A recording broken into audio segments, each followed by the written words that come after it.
Please subscribe to Face TV Africa and turn the notification on. Face TV Africa, ẹ jọ̀ọ́ ẹ subscribe hete. Face TV Muswobi.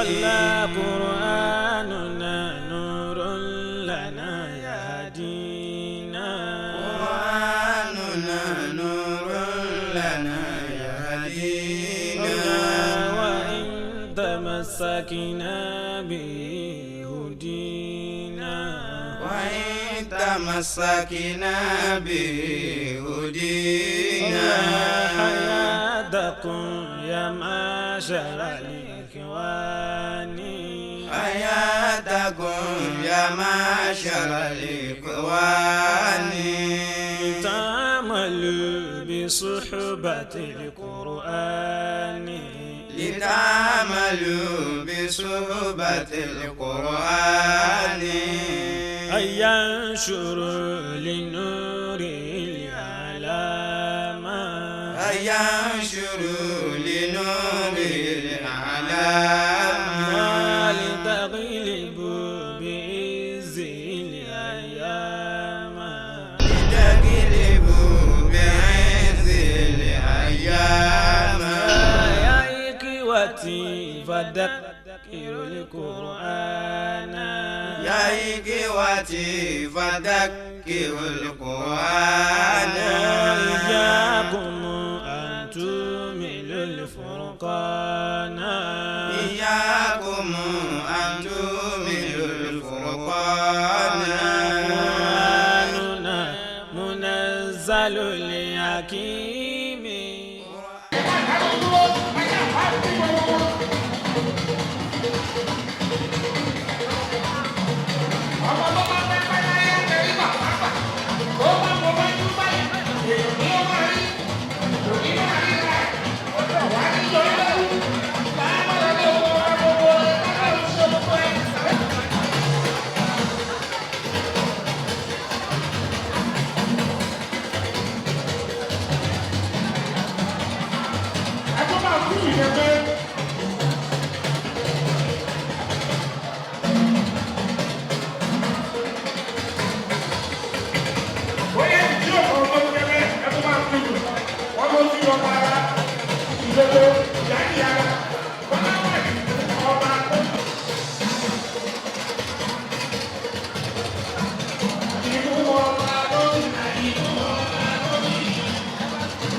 Vice Chairman, Lagos Zone, PTD. Everybody comment and never hear about that. Alh Nuratu Adetutu, Secretary, Lagos Zone, PTD. Sọ̀bàlọ́dún ìyẹ̀wò ọ̀kẹ́ ọlọ́pàá ìdọ̀rọ̀ gbogbo yín kọ́kí. Ẹ máa kú àìkú oṣù ẹ̀ ṣe o.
Lọ́la kó má jọ yín méjì.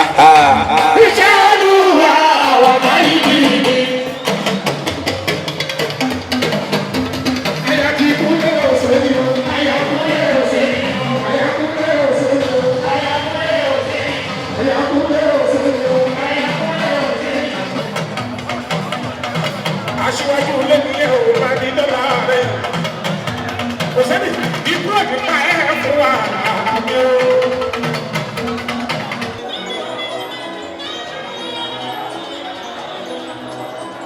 kúlẹ̀ ọmọ sẹ́yìn ó ní nǹkan wípé lọ́wọ́ ìyá lọ́wọ́ olóòtú ọ̀fẹ́ gbàdàrà ṣí títí ó sẹ́yìn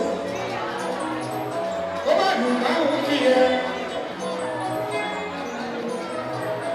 Èmi ni Yèyé Adéjọkẹ́ Òjó, Yèyé Arábákẹ́ ti Ibà ní Ọ̀ṣun State.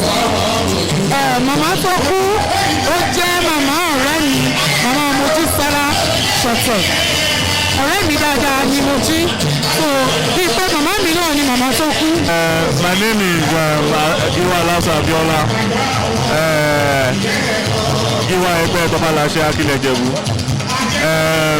Ìyá ìyàwó ọmọ ẹgbẹ́ wa Láṣẹ Aláùsá tó wà lóyìnbó òun la torí ẹ̀ wá síbí.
Today, I don't know how to express myself because I'm so happy. I'm so excited. I'm glad because I didn't expect this. And people really surround me and I appreciate them all. God bless them all. God will bless them, appreciate them, and provide for them multiply and abundantly. My friends in UK, my friends in Nigeria, I appreciate them all. They stand beside me, they stand in front of me, they stand behind me. I appreciate them all. God bless them all. I really appreciate my lovely blood friend, a friend like a blood sister, Modupe Makeu. I really appreciate her. God bless her. Monserrat Owoyele, I appreciate her. They all stand beside me. They make this day a memorable day for me. I really appreciate them all. God bless them all. Omore Agbeyin gbogbo wa náà. But my mom, I don't know what to say about my mom because I so much love my mom. I miss my mom. I'm missing her right now. I so much love my mom. I miss her and I will miss her for the rest of my life. Please subscribe to Face TV Africa and turn the notification on. Face TV Africa, ẹ jọ̀ọ́, subscribe, hete. Face TV was Swoby.